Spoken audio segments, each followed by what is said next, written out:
திருமாங்கல்யம் சீரியலை பற்றி தான் நம்ம இந்த வீடியோக்குள்ளே நம்ம பார்க்க போகிறோம். வாங்க நம்ம வீடியோக்குள்ளே போகலாம். திரு பார்த்தோம்னா அவங்க ஒரு கனவு கண்டுறாங்க. அதில் மகாவை பற்றின விஷயம் எல்லாமே திவ்யாவுக்கு தெரிஞ்ச மாதிரியும், அதுக்கப்புறம் பார்த்தோம்னா திவ்யா இன்னும் நம்ம உயிரோடு இருக்க மாட்டேன், நான் என் கதையை முடிச்சுக்கிடுதுன்னு சொல்லிக்கிட்டு திவ்யா இந்த மாதிரிக்கு ஒரு தப்பான முடிவு எடுத்தது இல்லை எல்லாத்தையும் திரு அப்படியே கனவு கண்டுட்டு பயந்து போய் எந்திக்கிறாங்க. ஐயோ, நான் மட்டும் மகாவை கல்யாணம் பண்ண விஷயம் இப்போ திவ்யாவுக்கு தெரிஞ்சிச்சுன்னா கண்டிப்பாக திவ்யா இந்த மாதிரிக்கு தான் தப்பான முடிவு எடுப்பான். அது மட்டும் இல்லாமல் நம்ம அம்மாவோட உயிருக்கும் ஆபத்தாயிரும். இப்போ இது எல்லாமே நடக்காமல் தடுக்கணும்னா மகா நம்மளும் இந்த வீட்டில் இருக்கக்கூடாது.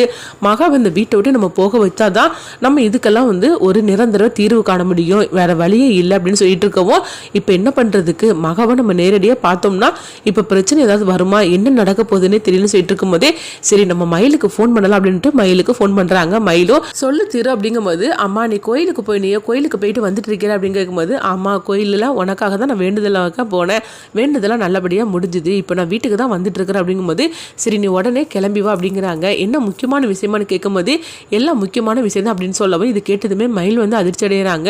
ஒருவேளை திருவு மகாவை பார்த்துருப்பானோ, ஏற்கனவே திரு என்கிட்ட துருவி மகாவை பற்றி கேட்டுக்கிட்டே இருந்தான். அதாவது லட்சுமி எங்கே இருப்பா அப்படின்னு சொல்லிக்கிட்டு அவன் கேட்டுட்டு இருந்தான். அதனால லட்சுமியை பற்றி அதாவது மகாவை பற்றின விஷயம் தெரிஞ்சிருக்குமோ அப்படின்னு சொல்லிட்டு மயில் ரொம்ப பயத்தோடையும் குழப்பத்தோடையும் வந்துட்டு இருக்கிறாங்க.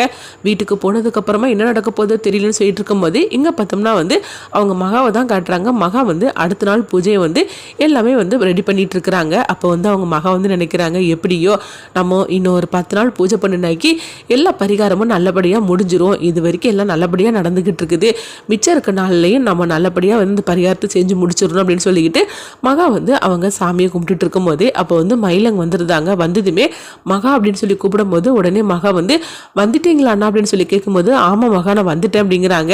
என்ன நான் கோயிலுக்கு போனீங்களே எல்லாம் நல்லபடியாக வேண்டுதெல்லாம் முடிஞ்சு அப்படின்னு கேட்கும்போது, ஆமாம் நான் திருவுக்காக வேண்டுனது எல்லாமே நல்லபடியாக பரிகாரம்லாம் செஞ்சு முடிச்சுட்டு அப்படின்னு சொல்லவும், நீயும் பூஜையை செஞ்சு முடிச்சிட்டேன்னு சொல்லி கேட்கும்போது, ஆமாண்ணா நான் பூஜையை செஞ்சு முடிச்சுட்டேன், இப்போ இந்த குங்குமத்தை அவர் நெத்தியில் வைக்கணும், அவர்கிட்ட நான் ஆசீர்வாதம் வாங்கணும் அப்படிங்கும்போது, அதெல்லாம் சரிதான்மாக்கா, ஆனால் திரு எனக்கு இப்போ கொஞ்சம் முன்னாடி தான் ஃபோன் பண்ணணும் அப்படின்னு சொல்லவும், எதுக்கு ஃபோன் பண்ணாரு அப்படின்னு சொல்லி கேட்கும்போது, எதுக்குன்னு தெரியல, ஆனால் அவன் குரல்ல ஏதோ ஒரு பதட்டம் இருந்தது, நீ வந்துட்டியா சீக்கிரமா வான்னு சொல்லி கூப்பிட்டான், அதனால தான் ஏதாவது நான் போனதுக்கு அப்புறமா ஏதாவது இந்த வீட்டில் பிரச்சனை வந்துச்சான்னு சொல்லி கேட்கும்போது அப்போ மகா சொல்றாங்க, இல்லைண்ணா அப்படிலாம் எந்த பிரச்சனையும் வரல அப்படின்னு சொல்லிட்டு இருக்கும்போது, அப்புறமா இருந்தா என்னன்னு தெரியலையே அப்படிங்கும்போது, சரி நீங்க என்னன்னு பார்த்துட்டு வாங்க அப்படின்னு சொல்லி கேட்டுட்டு இருக்கவும் உடனே அவங்க மயிலும் பார்த்தோம்னா அங்கேருந்து போகிறாங்க திருவோட ரூமுக்கு. அப்போ திரு பார்த்தோம்னா அவங்க மகாவை நினச்சிட்டு ரொம்பவே டிஸ்டர்பாக இருந்துட்டு இருக்கும்போது உடனே மயில் திருன்னு சொல்லிட்டு கூப்பிட வரவும், உடனே வந்துட்டியா மயிலுன்னு சொல்லி கேட்கும்போது, ஆமாம் வந்தாச்சு அப்படிங்கிறாங்க.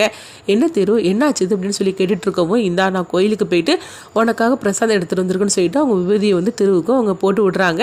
அப்போ உடனே திரு கேட்டுட்டு இருக்கிறாங்க, மயில் எனக்கு ஒரு உண்மை தெரிஞ்சாகணும் அப்படிங்கவோ, இது கேட்டதுமே உடனே மயில் பார்க்குறாங்க, என்ன திரு என்னாச்சுது, என்ன உண்மை பற்றி உனக்கு தெரியணும் அப்படின்னு சொல்லி கேட்டுட்டு இருக்கும்போதே உடனே இங்கே பாரு, நீ என்னுடைய சின்ன வயசில் உள்ள ஃப்ரெண்டாக்கும் நீ அப்படி இருக்கும்போது என்கிட்ட எந்த பொய்யும் சொல்ல மாட்டேன்னு நினைக்கிறேன் அப்படின்னு சொல்லும்போது, இப்படி சொன்னதுமே மயிலுக்கு வேர்த்து கொட்ட ஆரம்பிச்சிருது.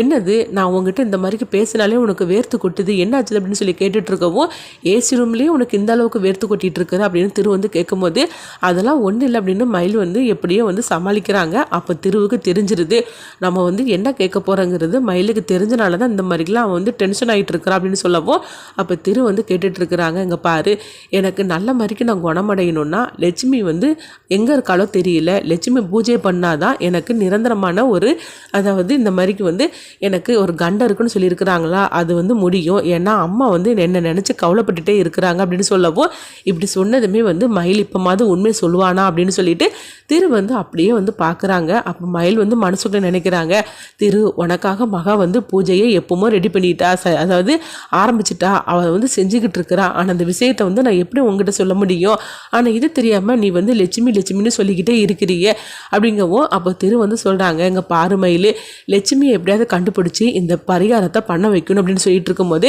அப்போ உடனே வந்து மயில் மனசுக்குள்ளே நினைக்கிறாங்க, ஏற்கனவே உனக்கு இந்த பரிகார பூஜை வந்து நடந்துக்கிட்டு தான் இருக்குது திரு, ஆனால் என்னால் இப்போ சொல்ல முடியலையே அப்படிங்கும்போது அப்பவும் வந்து திரு வந்து பார்க்குறாங்க மயில் வந்து இப்போமாவது உண்மையை சொல்லுவான்னு பார்த்தா இப்பவும் சொல்லவே இல்லையே அப்படிங்கும்போது அப்போ உடனே வந்து அவங்க திரு வந்து சொல்லிட்டு இருக்கிறாங்க, அங்கே பாரு மயில், அதாவது திடீர்னு நான் லட்சுமியை கண்டுபிடிச்சி கூட்டிகிட்டு வந்துட்டேன்னு வச்சுக்கேன், அப்போது எனக்கும் லட்சுமிக்கும் கல்யாணம் நடந்த விஷயம் திவ்யாவுக்கும் இந்த வீட்டில் உள்ளவங்களுக்கு தெரிஞ்சாக்கி அடுத்தது என்ன நடக்கும் அப்படின்னு சொல்லிக்கிட்டு திரு வந்து மயிலுக்கிட்ட கேட்கவும் உடனே மயில் வந்து அதிர்ச்சியோட திருவை பார்க்குறாங்க. என்ன திரு இப்படி சொல்லிட்டு இருக்கிற அப்படிங்கும்போது, ஆமாம் இதை நான் கேட்கறதுக்கு நீ பதில் சொல்லு அப்படிங்கும்போது, என்ன நடக்குமா, இந்த வீட்டிலையே வந்து பெரிய ஒரு ருத்ரதாண்டவமே நடக்கும் அப்படிங்கிறாங்க.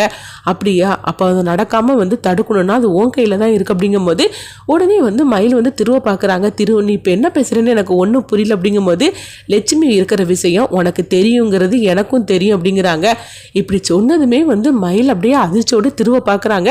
திரு நீ என்ன திரு சொல்கிற அப்படிங்கும்போது, ஆமாம் எனக்கு எல்லா விஷயமும் தெரிஞ்சு போச்சுது, ஆனால் நீ எப்படியாவது வந்து என்கிட்ட உண்மையை சொல்வேன்னு நானும் பார்த்தேன், ஆனால் கடைசி வரைக்கும் நீ வந்து வாயவே திறக்கலை அப்படிங்கும்போது, இந்த வீட்டில் இருக்கிற மகா தானே நான் தாலி கட்டின லட்சுமி அப்படின்னு சொல்லவும் இது கேட்டதுமே மயில் அப்படியே அதிர்ச்சியோட பார்க்குறாங்க.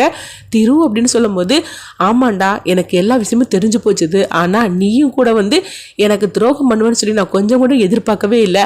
நான் லட்சுமியை பற்றி நான் இவ்வளோ தூரம் பேசும்போது கூட உனக்கு லட்சுமி வந்து அதாவது மகாங்கிற பேரில் அந்த வீட்டில் தான் இருக்கிற விஷயம் உனக்கு தெரிஞ்சிருக்குது, ஆனாலும் வந்து நீ வந்து அந்த விஷயத்தை பற்றி என்கிட்ட சொல்லாமல் மறைச்சிட்ட பற்றி அப்படிங்கும்போது உடனே வந்து மயில் கண் கலங்கிட்டு அவங்க திருவோட கையை பிடிச்சிட்டு அவங்க அழுதுகிட்டு சொல்கிறாங்க, திரு என்னை மன்னிச்சிரு திரு, எனக்கு வேறு வழி இல்லை, உங்ககிட்ட சொல்லக்கூடாது அப்படின்னு மகா வந்து என்கிட்ட சத்தியம் வாங்கிட்டா, அதனால தான் நான் சொல்லாமல் மறைச்சேன், அது மட்டும் இல்லாமல் உனக்கு பரிகார பூஜையும் அவள் செஞ்சுட்டு தான் இருக்கிறா அப்படிங்கும்போது இந்த வீட்டில் என்ன தான் நடக்குது அப்படின்னு சொல்லிட்டு இருக்கவோ இப்போ மயில் வந்து கேட்டுட்டு இருக்கிறாங்க, திரு உனக்கு மட்டும் மகா அங்கே இருக்கிற விஷயம் எப்படி தெரியும் அப்படின்னு சொல்லி கேட்டுட்டு இருக்கும்போது, எனக்கு தெரியுறது இருக்கட்டும், இந்த வீட்டில் என்ன தான் நடந்துக்கிட்டு இருக்குது எனக்கு தெரிஞ்சாகணும் அப்படின்னு சொல்லவும் உடனே பார்த்தோம்னா மயில் வந்து நடந்த விஷயத்தை எல்லாத்தையும் வந்து சொல்லிட்டு இருக்கிறாங்க திருகிட்ட. அப்போ வந்து காவேரிக்கும் இந்த விஷயம் தெரியுங்கிறத சொன்னதுமே அப்போ வந்து திருவு அதிர்ச்சி அடைகிறாங்க. என்ன சொல்லிட்டு இருக்கிற, காவேரிக்கு இந்த விஷயம் தெரியுமான்னு சொல்லி கேட்கும்போது, ஆமாம் காவேரிக்கும் இந்த விஷயம் தெரியும் அப்படிங்கிறாங்க. இதனால அடுத்தது பார்த்தோம்னா அவங்க திரு வந்து சொல்கிறாங்க, மகா வந்து இந்த வீட்டை விட்டு உடனடியாக காலி பண்ணி போய் ஆகணும், அதுவும் வந்து இன்னைக்குள்ளே நடந்தாகணும் அப்படின்னு சொல்லவும் இது கேட்டதுமே மயில் வந்து பார்க்குறாங்க. என்ன திரு சொல்லிட்டு இருக்கிற அப்படிங்கும்போது, என்கிட்ட என்ன எதுன்னு சொல்லி நீ கேட்டுட்டு இருக்க வேண்டாம், ஆனால் ஒரு நிமிஷம் கூட மகா இந்த வீட்டில் இருக்கக்கூடாது, அவள் போய் ஆகணும் அப்படிங்கும்போது இங்கே பாரு, மகாவே ஏற்கனவே வந்து வீட்டை விட்டு போகணுன்னு முடிவில் தான் இருக்கிறா, ஆனால் உனக்காக அந்த பரிகார பூஜையை செஞ்சு முடிச்சதுக்கு அப்புறமா அவள் வீட்டை விட்டு போகணுன்னு தான் இருக்கிறா. அது மட்டும் இல்லாமல் உன் வாழ்க்கையிலையும் திவ்யா வாழ்க்கையிலையும் வந்து அவன் தலையிட மாட்டேன்னு சொல்லிக்கிட்டு அதில் உறுதியாக இருக்கிறா, அதனால வீட்டோட்டே போயிடுவா, இந்த பரிகார பூஜையை பண்ணுற வரைக்கும் இந்த வீட்டில் இருக்கட்டும் அப்படிங்கும்போது, இல்லை அவள் இந்த வீட்டில் இருக்கக்கூடாது, அதனால அவள் கண்டிப்பாக எப்பவுமே கிளம்பி ஆகணும் அப்படிங்கிறாங்க. இதனால அடுத்தது என்னெல்லாம் நடக்க போகுதுங்கிறத வெயிட் பண்ணி பார்க்கலாம்.